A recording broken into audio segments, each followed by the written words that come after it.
Damaged Defenders by Sherza. Chapter 112. North Star and Tony. For nearly as long as Jean-Paul could remember, it had been he and his sister against the world. Fate had not been kind to either of them. Their parents died in a car crash when they were only a few months old. Their mother's cousin took them in at that point, only to die of cancer when they were 6. They were then placed in a Catholic orphanage, where virtually no one, staff or fellow orphans, reacted well when he and his sister's mutant power made itself evident when they were in their mid-teens. Just to make matters worse, in Jean-Paul's case, he realized very shortly thereafter that he was very, very, very gay. Though that, at least, was not discovered by anyone at the orphanage before they left. Yeah, not a fun childhood for either of them. The only break they got was a mixed one.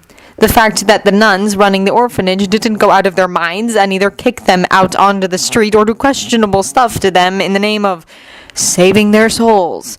They'd settled for being very distant and very disapproving. If they hadn't had each other to lean on, Jean-Paul really didn't want to know just how bad things could have gotten. As it was, unhappy as things had been, they'd made it through in one piece. They'd both been contacted just after their 18th birthdays by Charles Xavier. He'd apologized for not stealing them away, but they were Canadian citizens and orphans. No one was going to buy Xavier's usual cover story for rescuing mutants, at least somewhat in the public eye. To wit, a school for the gifted, with grants to allow them to attend without having to shell out if money was an issue. Kidnapping them hadn't been an option either. But once they'd been booted out the door of the orphanage as adults, he'd been able to do something. That break had been the start of a streak of better luck. Thanks to Xavier's generosity, they'd been able to live somewhere other than a slum while they found jobs. They'd both been able to afford night college classes to get degrees, and Xavier hadn't asked anything of them in return, not even to pass their good fortune on to other young mutants. Which they'd done anyway, once they'd been securely established. It wasn't anything even close to what Xavier was doing, but they offered runaway teens that came through their neighborhood, whether mutant or not, a safe place to sleep and food to eat. The mutant kids, they pointed in Xavier's direction, while kidnapping was still a bad thing. Canada and the USA were friendly enough that the border wasn't up to its eyeballs in armed patrols or the like. There were more than a few places one could cross without encountering the border patrols. Risky, but doable, if the kid was so inclined. And over the last 7 years, several had been. The non-mutant kids, well, there wasn't as much they could do to help that lot. A rare few were willing to go to the police with whatever problem had seen them leaving home. A few others could be talked into going back home if the situation at hand had more to do with teen angst than actual danger to them. For the most part, though, the non-mutant kids wanted no part of help, convinced it was anything but. Jean-Paul and Jean knew better than most that those kids were, unfortunately, frequently right, so they didn't push. Then, a month and a bit ago, the world went nuts, because really now, alien invasions, that was the stuff of sci-fi movies. And yet it had happened, as real and horrifying as it got. Then, shortly afterward, Charles had called. It wasn't over. More were coming. A lot more. Yeah, it had taken all of about 10 seconds for Jean-Paul and Jean to sign on to help with that fight.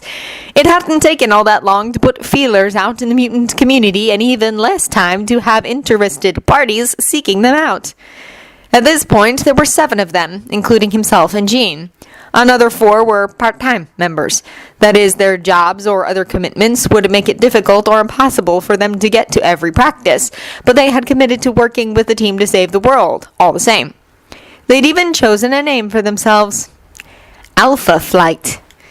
They'd had at least one practice with absolutely everyone at this point, and quite a few more with the main 7, plus whichever of the other 4 could make it.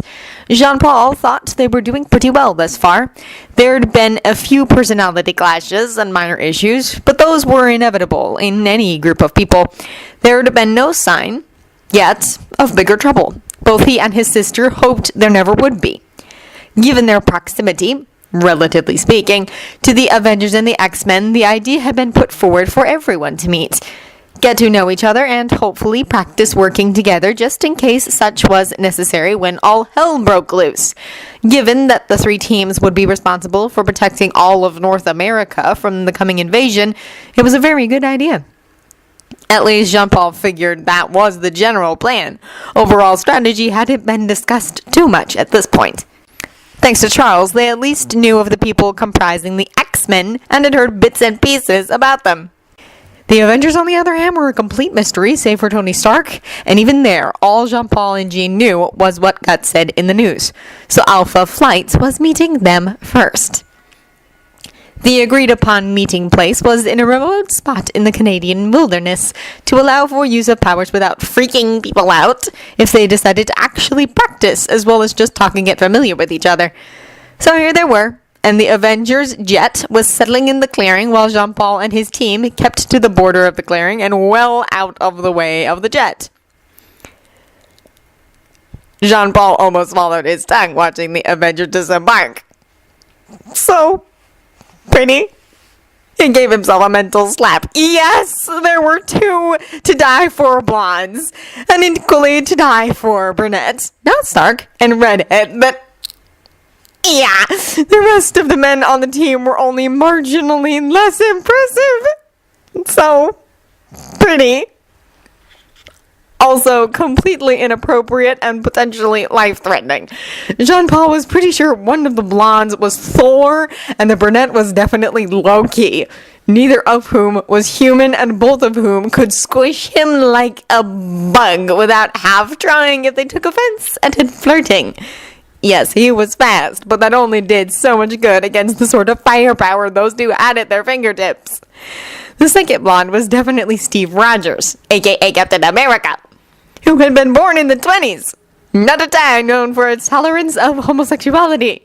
While Jean-Paul was fairly sure Steve wouldn't punch his face in for flirting, the odds he'd be exceedingly disapproving were high. Jean, who knew him entirely too well, was laughing under her breath, the cruel wench. Jean-Paul ignored her haughtily, and once the wind and noise had died down, crossed the distance to the disembarking Avengers. "Welcome to Canada," he said, offering his hand to Steve. "I am Jean-Paul Bibert, and this is my twin sister, Jean. We're the co-leaders of Alpha Flight." Tony was trying desperately not to laugh. Jean-Paul was metaphorically drooling. Then obviously, and not that Tony blamed him, even Tony, who had only a vague appreciation of certain types of male bodies, enough to nudge him into Kinsey one, but nowhere near enough to entertain the thought of sex with a man, had to admit that the blonde twins, Rogers and Thor, who looked alike enough to be brothers, packed a punch. Nor were they the only ones that could, would, and did turn heads. To give Jean-Paul credit where it was due, he managed to keep his appreciation for certain members of the Avengers out of his voice and off his face, and managed to stay professional during the initial introductions. But Tony had caught the initial, "oh crap" moment. Darcy still got that look on her face every now and again, usually when one of the blonde twins was running around shirtless. Nor was she the only one when they did that. Though he'd seen Darcy throw that look Loki's way too, and Loki, unlike the twins, never went anywhere half-dressed. Yeah, Tony was harboring a few suspicions about those two, and it'd be interesting to see if he was right. So he'd gotten enough practice at spotting that look lately. Anyway, it wasn't so much Jean-Paul mentally drooling that cracked Tony up as it was what happened after the initial introductions were finished. Loki, the brat, was being a little shit, because evidently he'd caught the look too, and true to his legendary nature, decided to perpetrate some mischief.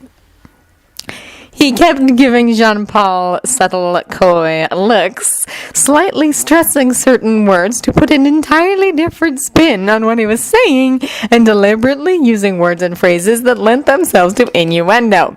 The slightly toothy grin and flashing eyes in between the sultry looks made it pretty clear Loki was being a little shit, not actually legitimately flirting with Jean-Paul. Jean-Paul was getting increasingly flustered, though he was doing all he could to hide it. Thor was alternating between rolling his eyes and looking enormously pleased at the sight of Loki in a clearly playful mood. Steve, God bless him, seemed to be completely, utterly oblivious. The rest of them, mostly trying not to roll on the floor laughing. Especially when the other brat, Remy, decided to tag team poor Jean-Paul. Really, you couldn't buy entertainment like this. Sadly, Tony figured he'd better step in before this went from playful teasing to insulting or worse. He took a couple deep breaths to calm down and get a smirk off his face, then spoke up. "That's enough, you two," he said, "and don't bother giving me the big-eyed, innocent look. You know who I'm talking to, and you know what you're doing."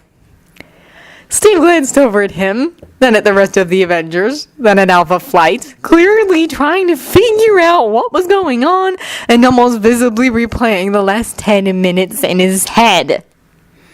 Half a second later, he figured it out. Not that he actually said anything, but a tide of red swamped his face, and it got to look like he wanted to find a hole and growl in it for a second there.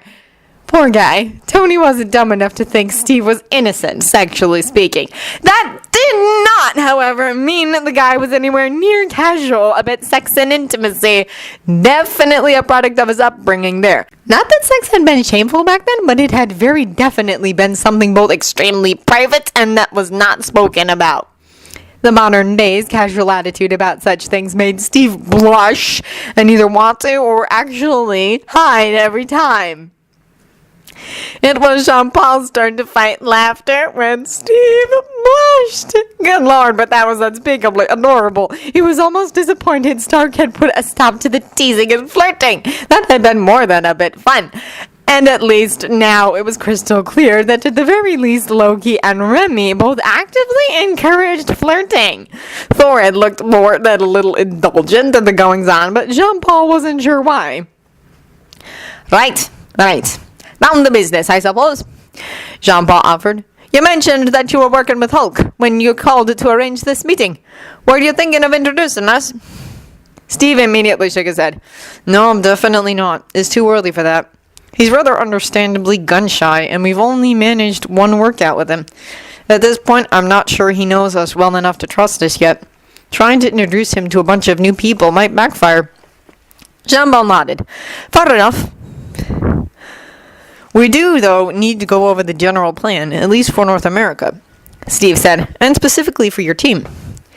There were nods from all of Alpha Flight.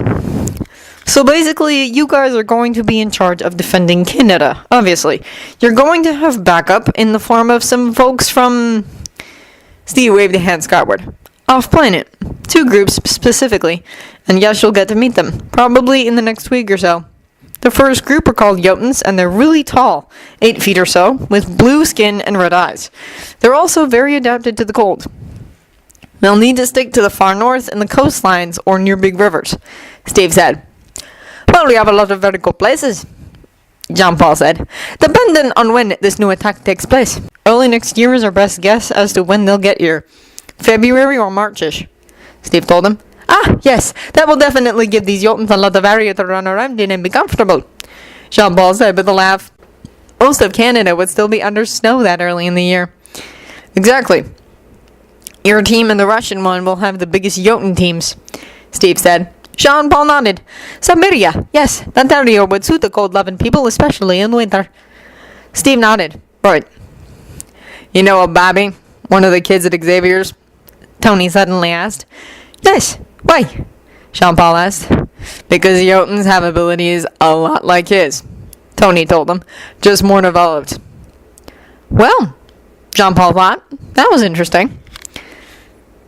The other group calls themselves Vanir, and they basically look like us, Steve continued. They're more durable and live longer, but that's the only real difference, and they'll be able to go wherever.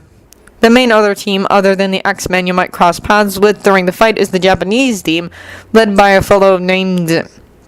Steve hesitated a second, clearly trying to remember the name. Hiro Yoshida. He and his group are covering China and Japan, while the Russian group deals with most of the rest of Asia. We're hoping to get a dedicated group for India set up because of the population density.